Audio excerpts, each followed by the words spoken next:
Hey there, today we're going to talk about a basic knife skill, honing. It requires two pieces of equipment in the kitchen, the knife and your honing steel. Honing steels and knives can be found at most kitchen supply stores. Honing steels are usually about 6 to 8 inches long. You have the round one that you see before you today, and there's also the flat honing steel. Either one will work great.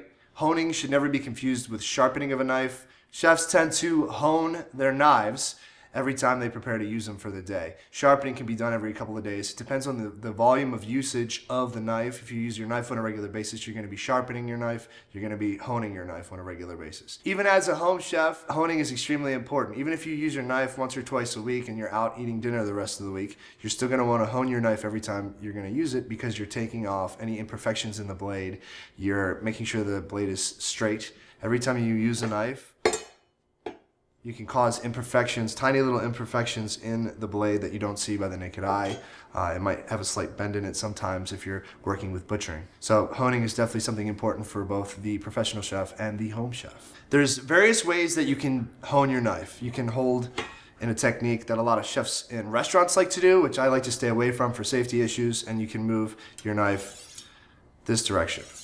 You always want to move the knife in the same direction all the time. You never want to change directions. You want to go one way and then the other way, because you're undoing the work of straightening the blade. So a lot of chefs in restaurants will go this way. I prefer, for those of you at home, for those of you that aren't as comfortable with using honing steel and honing a knife, that you go away from yourself. It's a safety issue. So you want to go at your speed or comfort level, okay? I tend to go like this. I'll look at the camera, smile, honing away. This is years of practice. Please, if you're not comfortable doing this with a knife, make sure you're staring at what you're doing. Keep your eyes on all the time. Don't be watching what's going on your TV, you know, what's happening with the Kardashians. I don't know, and I really don't care. So, when you're honing your knife, you're gonna start at the heel.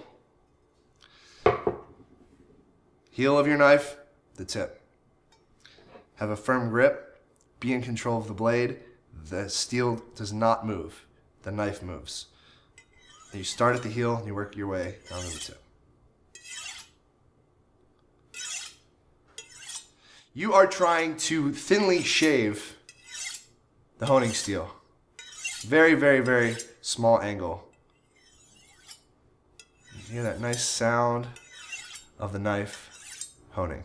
So maybe you're not comfortable holding it out and you're worried and you're finding yourself moving around because it's a new technique you're not familiar with, and you need to train yourself to keep the honing steel stationary.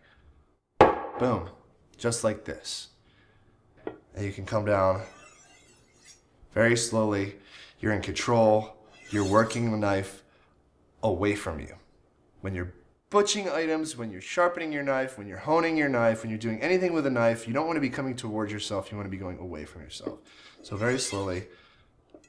This is actually a technique style that I'm not as comfortable with, so I'm going to go slow. All right?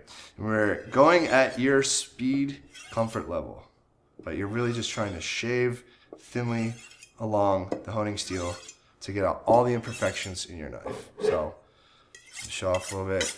Here we go. Here we go. The glamour shot. Don't try this at home. If you don't even have a steel yet in your house, please, slow. I like to do this to kind of show off, and hopefully I don't lose the finger. But you're keeping your firm grip on your knife. The steel doesn't move. One direction. Heel to tip, heel to tip, heel to tip, heel to tip. And that, folks, is how you hone a knife.